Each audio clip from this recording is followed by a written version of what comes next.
teman-teman, kembali lagi bersama Bimo Bama, Bincang Ilmu bareng Hamasa. Sebelumnya, perkenalkan nama aku Hilma. Di sini aku akan menjelaskan tentang akad-akad yang ada dalam perbankan syariah.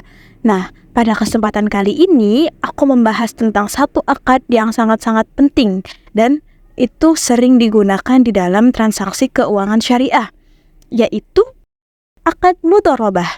Mudharabah berasal dari kata dorob. Dalam bahasa Arab, kata ini memiliki banyak sekali arti.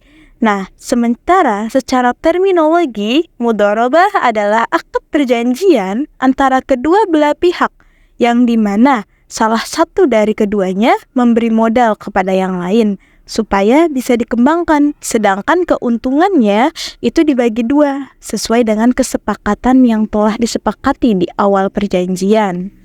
Nah, mudharabah ini adalah akad kerjasama suatu usaha antara dua pihak, di mana pihak pertama yang biasa disebut sebagai sohibul mal itu menyediakan seluruh modal, sedangkan pihak kedua yaitu mudharib bertindak sebagai pengelola.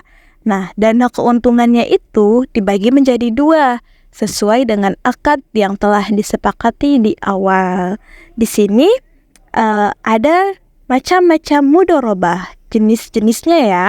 Yang pertama ada mudharabah mutalaqah, yaitu sohibul mal tidak menentukan jenis usaha yang dijalankan, sehingga hal ini itu murni inisiatif mudharib. Nah, yang kedua ada mudharabah muqayyadah, yaitu sohibul mal menentukan jenis usaha yang akan diberi modal, sehingga mudharib tinggal mengelolanya saja. Yang selanjutnya ada syarat dan rukun mudharabah. Syarat dan rukun mudharabah itu hampir sama, yaitu yang pertama terdapat pemilik dan pengelola modal, atau yang biasa disebut terdapat sohibul mal dan mudharib.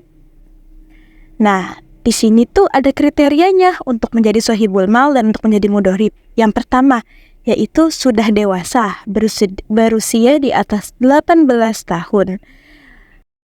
Tidak gila atau hilang ingatan, tidak dalam pengampuan, tidak dilarang oleh undang-undang.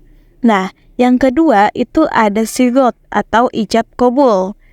Nah, ijab qabul pun ada syaratnya. Yang pertama, kedua pihak harus secara eksplisit menyebutkan tujuan atau kontrak. Jadi di situ dijelaskan nih berapa keuntungan yang diterima oleh si mudharib, berapa keuntungan yang diterima oleh sohibul mal. Yang kedua, penerimaan dan penawaran modal dilakukan bersamaan dengan pembuatan kontrak. Jadi, kita sohibul mal itu menyerahkan modal ketika penandatanganan kontrak tersebut. Dan yang ketiga itu akad dituangkan dalam bentuk tertulis, korespondensi, atau cara-cara modern lainnya. Jadi, akadnya harus berbentuk fisik, tidak hanya lewat omongan. Nah, yang ketiga itu adanya modal. Tentu dalam akad ini harus ada modal dong. Nah, modal di sini pun ada kriteria tertentu nih teman-teman. Yang pertama, diketahui jenis dan jumlahnya oleh kedua pihak. Jadi tidak gharar ya, atau tidak samar-samar. Nah, yang kedua, modal berbentuk uang atau barang yang dapat ditakar nilainya. Misalnya emas gitu atau yang lainnya. Nah, yang ketiga, modal tidak dalam bentuk piutang mudharib. Jadi modal itu udah ada di tangan sohibul mal, bukan di tangan orang lain. Nah, yang keempat, saat modal diserahkan, mudharib menerimanya secara langsung. Jadi, ketika penandatanganan kontrak, itu pas ngasih modal, si mudharib itu atau si pengelola itu harus menerima uangnya secara langsung, tidak diwakilkan oleh orang lain. Nah, yang keempat, keuntungan.